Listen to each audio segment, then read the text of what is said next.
símbolos nacionais exaltam os valores positivos de uma nação. A nação brasileira compartilha de um conjunto de práticas e culturas. Nação significa união de um povo, com sentimento de pertencimento, sentimento de unidade entre si. A bandeira simboliza o valor republicano dos estados, a representatividade, o valor constitucional. O hino é como se fosse uma carta que descreve a história de como o país foi formado. O brasão, composto por um ramo de café frutificado e outro de fumo florido, representava as famílias e as lavouras na época da proclamação. As armas nacionais, ou brasão nacional, representam a honra, a glória e a nobreza do país, e foram formados no mesmo dia que a bandeira nacional. O uso do símbolo é obrigatório nos edifícios de poderes executivo, legislativo e judiciário, pelas Forças Armadas, e também estão presentes em prédios públicos, representando as características que compõem a República Federativa. O selo nacional foi criado em novembro de 1889, no governo de Marechal Deodoro de Fonseca. O selo do Brasil é baseado na esfera da bandeira nacional, é representado por um círculo tendo em volta as palavras República Federativa do Brasil e é usado para autenticar documentos oficiais, atos do governo, diplomas e certificados expedidos por escolas oficiais ou reconhecidas. O verde sempre foi muito associado às matas, à exuberância das nossas florestas.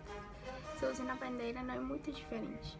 Além de representar a Casa da Bragança, da família real portuguesa, o mesmo delega a importância dos movimentos de proteção ao meio ambiente. Tendo em vista as recentes notícias sobre os incêndios no Pantanal e o desmatamento desenfreado na Amazônia, é necessário ressaltar a importância desses biomas para o equilíbrio ecológico do planeta. Ambos abrigam ecossistemas de imensurável riqueza, servindo como refúgio para animais sob risco de extinção e espécies endêmicas, estando intimamente interligados. Os efeitos da destruição que ocorre lá não só se restringem à fauna e flora local, de pouco em pouco o mundo inteiro sentirá suas consequências.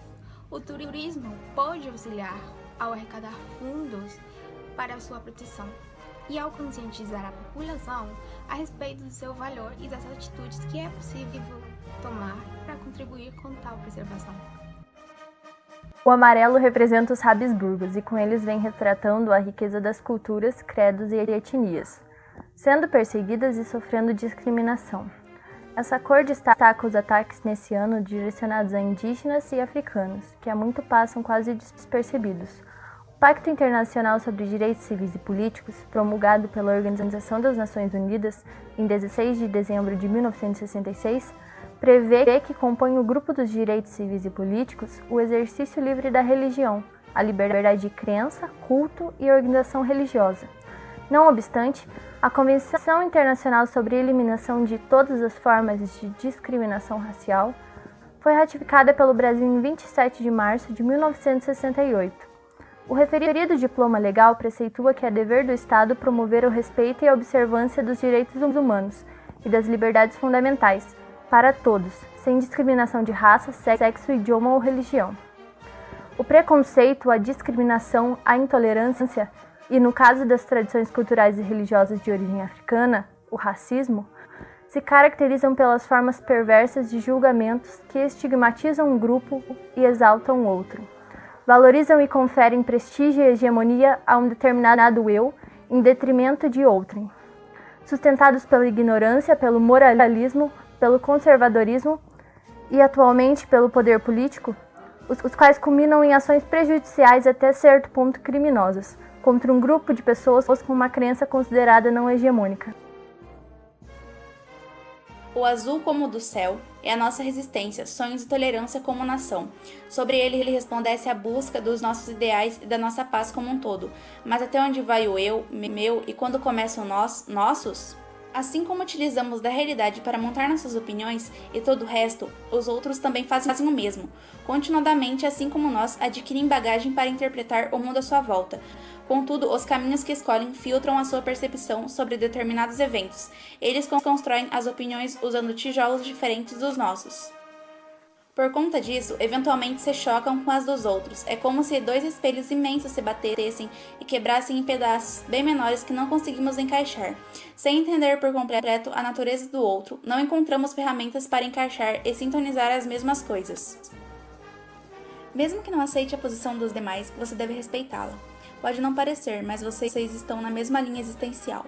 Assim como deve respeitar a dele, ele também deve respeitar a sua. Isso se resume na civilidade, onde polos opostos não trabalham contra a existência do outro. O que é mais representativo que a política é ela que deve ser branca, transparente.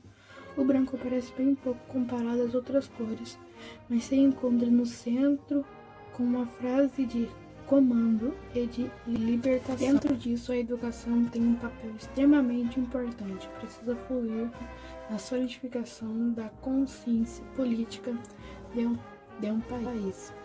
É preciso que seus indivíduos sejam cidadãos conscientes de seus direitos civis e políticos e em sua implicância para um futuro melhor. Atribui-se ao voto o poder de transformação, porém sua repercussão é muito pequena e muito demorada.